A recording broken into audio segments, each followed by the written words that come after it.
అదే RTV app వార్తల్ని క్షణాల్లో చదివే అవకాశం ఉంటుంది. ఒక న్యూస్ పేపర్, ఒక టెలివిజన్ ఛానల్ మీ చేతుల్లో ఎప్పుడూ ఉంటాయి. కరీంనగర్, ఆదిలాబాద్, మెదక్, నిజామాబాద్ పట్టభద్రుల నియోజకవర్గం అలాగే ఉపాధ్యాయుల నియోజకవర్గానికి సంబంధించి శాసనమండలి ఎన్నికలకి నామినేషన్ ప్రక్రియ కొనసాగుతుంది.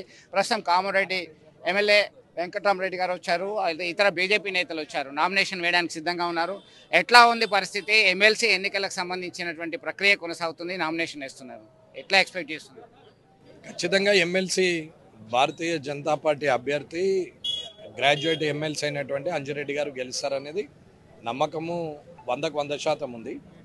ఖచ్చితంగా కాంగ్రెస్ ప్రభుత్వం చేస్తున్నటువంటి ప్రజా వ్యతిరేక విధానాల మీద కానీ, కాంగ్రెస్ మాట ఇచ్చిన దాని మీద కానీ, లేకుంటే 317 జీవో మీద కానీ, లేకపోతే నిరుద్యోగుల మీద కానీ ఏదైతే సమస్య ఉందో ఆ సమస్యలన్నీ పరిష్కరించడానికి భారతీయ జనతా పార్టీ ఎప్పుడు సిద్ధంగా ఉంది. ఇంతకుముందు గౌరవ హోంమంత్రి వర్యులు బండి సంజయ్ గారు కూడా ఇంతకుముందు కొట్లాడినటువంటి సందర్భాలు కూడా ఉన్నాయి. భారతీయ జనతా పార్టీ వీటి మీద మొదటి నుంచి గత ప్రభుత్వం మీద, ఈ ప్రభుత్వం మీద కూడా కొట్లాడుతూ ఉంది. ఇప్పుడు అంజిరెడ్డి గారు కూడా దీని మీద ఖచ్చితంగా కొట్లాడుతాము, మాటిస్తున్నాము.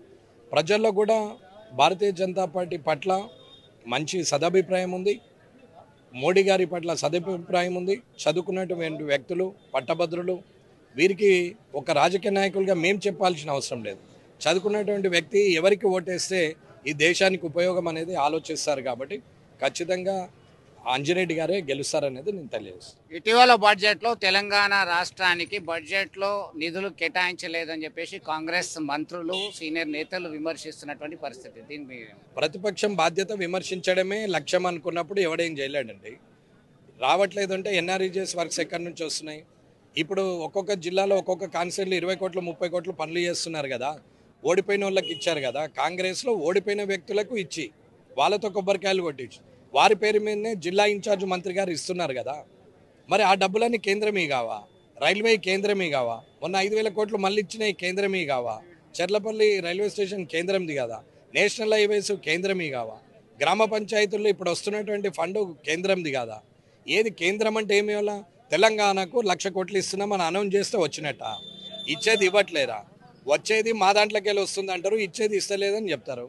ప్రతిపక్షము అంటే పాలక పక్షాన్ని తిట్టడము, లేదా అధికార పక్షము అంటే ప్రతిపక్షాన్ని విమర్శించడం, ఇది రాజకీయ లక్షణంగా మొదలైంది.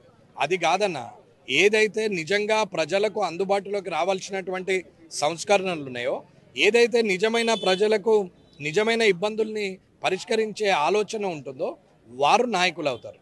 అధికారం ఉంది కదా అని అవతల వ్యక్తుల మీద మాట్లాడడం. ఒకవేళ ఉదాహరణ చెప్తాం, మేమే బీజేపీ ఎమ్మెల్యేలు, మరి ₹1 ఇవ్వలేదు ఎందుకు?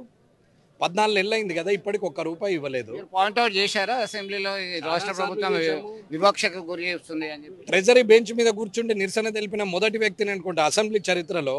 ట్రెజరీ బెంచ్ మీద పోయి నేను కూర్చున్నాను, శాసనసభ వ్యవహారాల శాఖ మంత్రి. వారు అలాగే ఉన్నారు, అంతే ఉంటుంది కదా, ఏమవుతుంది?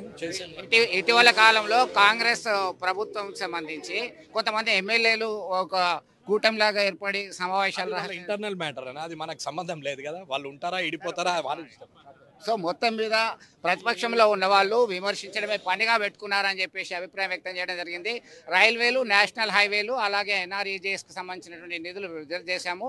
ప్రజల యొక్క సంక్షేమాన్ని దృష్టిలో పెట్టుకుని అభివృద్ధి సంక్షేమ పనులు మేము అనేకం చేస్తున్నారని స్పష్టం చేశారు. విడుదలిస్తూ సుమంత్తో కలిసి చంద్రశేఖర్, ఆర్టీవీ, కరీంనగర్ నుండి. మరిన్ని వీడియోస్ కోసం ఛానల్ ని సబ్స్క్రైబ్ చేయండి. లేటెస్ట్ అప్డేట్స్ కోసం వాట్సాప్ ఛానల్ ని ఫాలో అవ్వండి. ఆ లింక్ డిస్క్రిప్షన్ లో ఉంది.